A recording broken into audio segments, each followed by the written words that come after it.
महाराष्ट्र का अगला सीएम कौन होगा, इसके लिए अभी थोड़ा और इंतजार करना पड़ सकता है, क्योंकि कल गृह मंत्री अमित शाह के साथ हुई महायुति की बैठक में कोई फैसला नहीं निकल पाया, जिसके बाद मुख्यमंत्री फेस के लिए कुछ दिन और इंतजार करना होगा। तो वहीं महाअघाड़ी चुनाव में करारी हार के बाद एक दूसरे पर हार का ठीकरा फोड़ रही है।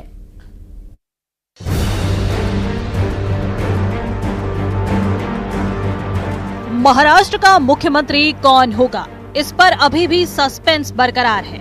दिल्ली में गुरुवार रात गृह मंत्री अमित शाह के साथ महायुति के तीनों नेताओं की बैठक के बाद भी महाराष्ट्र के मुख्यमंत्री पद को लेकर कोई ऐलान नहीं हो पाया है और अभी तक सरकार गठन को लेकर कोई प्रक्रिया भी आगे नहीं बढ़ी है। हालांकि सूत्रों के मुताबिक महाराष्ट्र में बीजेपी का ही मुख्यमंत्री होगा, जबकि शिवसेना और एनसीपी से डिप्टी सीएम होगा। इसके साथ ही सूत्रों ने ये भी दावा किया है कि 2 दिसंबर को दिल्ली में एक बार फिर महायुति के नेताओं की बैठक होगी, जिसमें सरकार गठन पर आगे की चर्चा होगी और शपथ ग्रहण की तारीख फाइनल की जाएगी।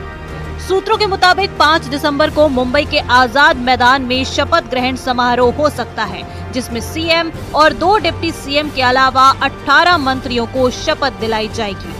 10 मंत्री बीजेपी और 4 मंत्री शिवसेना और एनसीपी कोटे से होंगे। इस बीच मुंबई में आज होने वाली महायुति की बैठक रद्द हो गई है। सूत्रों का दावा है कि पहले बीजेपी विधायक दल की बैठक होगी और उसमें विधायक दल के नेता को चुना जाएगा। उसके बाद महायुति की संयुक्त बैठक होगी। साहब कल 3:30-4 बजे तक दिल्ली में थे। दिल्ली से आने के बाद वो अभी निकल गए, कुछ भी नाराजी नहीं है। सम्मान पूर्वक मीटिंग अमित शाह साहब के साथ हो गई है। तीन जो नेता है, देवेंद्र जी, अजीत दादा और हमारे नेता एकनाथ शिंदे साहब, वो भी मीटिंग को थे और अच्छी तरह से सम्मान पूर्वक मीटिंग होगी। कोई भी नाराजी एकनाथ शिंदे साहब के तरफ से नहीं है। आपने अपनी बात रखी है और इसके ऊपर हमें ऐसा लगता है 1 या 2 दिन में महायुति के जो एनडीए के जो वरिष्ठ नेता है माननीय अमित शाह साहब या जेपी नड्डा साहब, उनकी तरफ से इसके ऊपर सॉल्यूशन जल्दी ही निकलेगा। उधर महाराष्ट्र विधानसभा चुनाव में मिली करारी शिकस्त के बाद महाविकास अघाड़ी में भी बैठकों का दौर जारी है, तो दूसरी तरफ चुनावी नतीजों से एमवीए में दरार पड़ती दिखाई दे रही है।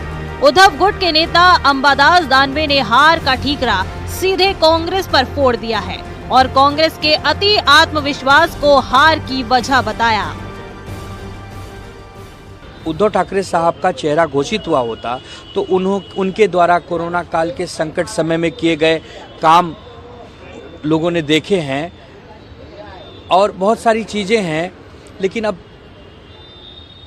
कांग्रेस को आत्मचिंतन करना चाहिए कि क्यों वो गलती कर बैठे, क्यों वो नहीं समझ पाए, क्यों वो चेहरा नहीं घोषित कर पाए। महाविनाश अघाड़ी के अंदर सिर्फ और सिर्फ आपसी कलह है। चुनाव के बाद ये गठबंधन टूट चुका है। ये राहुल गांधी की अपरिपक्वता दर्शाता है, जो 80 चुनाव में हार के बाद प्रिसाइसली 88 में वापस से हारे हैं। और महाराष्ट्र विधानसभा चुनाव के बाद भी महाराष्ट्र की राजनीति में थ्रिलर जारी है। महायुति बहुमत हासिल करने के बाद भी अभी तक सरकार का गठन नहीं कर पाई है, तो महाअघाड़ी में चुनाव में करारी हार के बाद दरार पड़ती नजर आ रही है। Bureau report, news 18।